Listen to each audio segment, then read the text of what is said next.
Estamos hablando los lugares donde habitan actualmente el pueblo Mam y que muchos hablantes hay todavía. Estamos hablando lo que es la parte.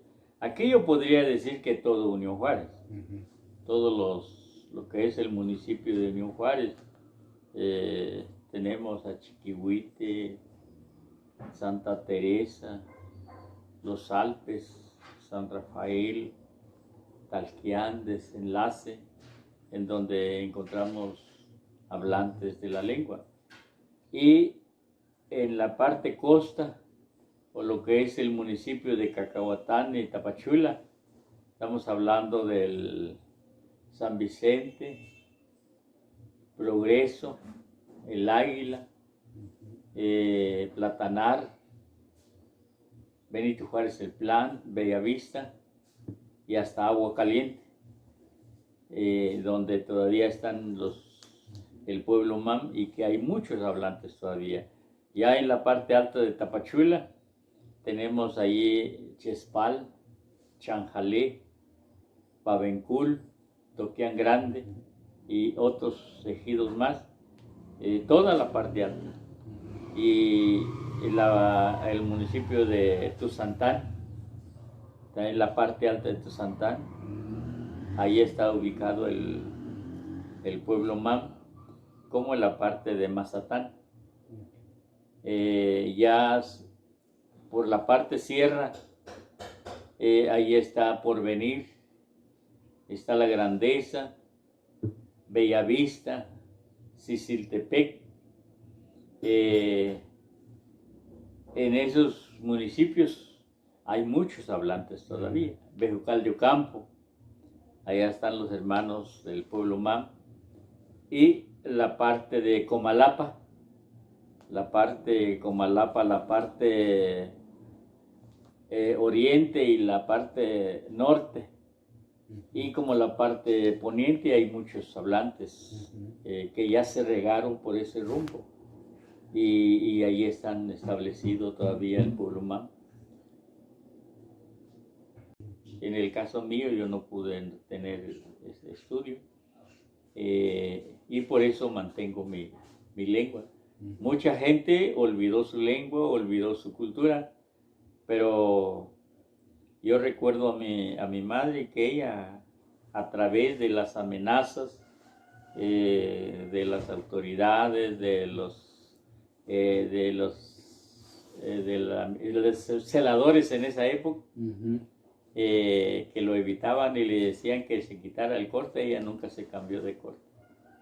Ella lo mantuvo su corte y mantuvo hablando su lengua hasta que falleció.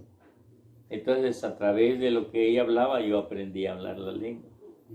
Y así muchos compañeritos también, pero la mayor parte sí, por el miedo de ser devuelto a Guatemala, pero realmente ellos ya radicaban aquí solo por el hecho de hablar la lengua, era la discriminación y enviado a Guatemala. Entonces, por el miedo del racismo, de la discriminación, ellos fueron dejando y empezaron a hablar el castellano, como se decía, ¿no? Y por eso aparecen, actualmente todavía se utiliza algunos vulgos, que supuestamente muchos hablan el español, cuando hablan de la hoja del tamalito, ¿no? En Mam es colbé, pero ya castellanizada dice es colbén. Colbén, y mucha gente en las comunidades todavía dice saca el colbén, pero viene de la raíz. En el caso del chipe, ya todo el mundo conoce el chipe que viene del Mam, pero ya cuando vamos a sus nombres científicos, pues conocemos la familia helecho. Y así hay otros vulgos que dicen, en el caso de decir ovalada, le dicen el ishpun. Y así, bueno, fueron ellos castellanizando a como pudieron, empezaron a hablar el español, pero por falta de la pronunciación. Entonces, la cultura Mam para mí son todos los conocimientos, creencias, prácticas del pueblo Mam. Y ya que el pueblo Mam que ha estado establecido durante estamos hablando de 3000 años atrás, que radican en esta región del Soconusco y como la parte sierra. La cultura Mam es, como le decía, son sus creencias, sus prácticas, su obra o lo que realizan todos los días, en el caso de la artesanía, agricultura,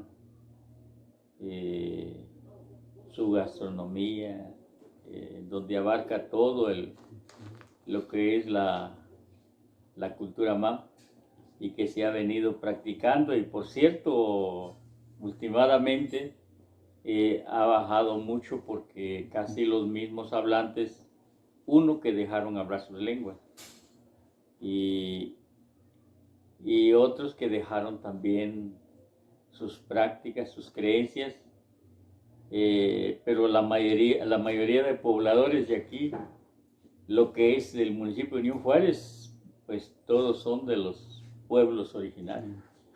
Es cierto, hay algunos mestizos, pero que sí todavía se acostumbra a muchas cosas de lo que se ha venido practicando desde abarcando pues lo que es la cultura Mam. En el caso de la medicina tradicional, en esta región se usa todavía mucha gente se cura con hierbas y mucha gente todavía acostumbra a sus comidas.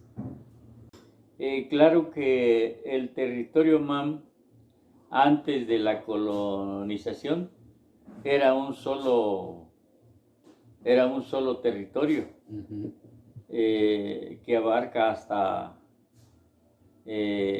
Quetzaltenango, toda la parte de Huehuetenango y la parte costa que es yo creo que hasta San Sebastián. Ahí se habla el Mam. Entonces era un solo territorio, pero cuando ya vienen y se dividen los países, ya nos dividen, entra la línea divisoria entre México y Guatemala, y ahí precisamente empieza la gran discriminación, porque cuando ya se establece la línea divisoria entre Guatemala y México, entonces hubo mucha discriminación por el hecho de que los que hablaban la lengua Mam tenían que ser devueltos a Guatemala. Pero la verdad no era así, porque ya el pueblo Mam ya estaba establecido aquí. Entonces ellos continuaban hablando la lengua Mam, pero ellos sostenían, mantenían y lo difundían y lo hablaban dentro de la familia. Como actualmente hay algunas familias todavía hablan en Mam en las casas. En el caso yo hablo Mam en mi casa. Y cuando le hablo a mi esposa, pregunto esto, pregunto el otro, yo hablo en Mam, y así hay muchos compañeros también que lo practican en la casa. Consejo Estatal para las Culturas y las Artes. Gobierno de Chiapas.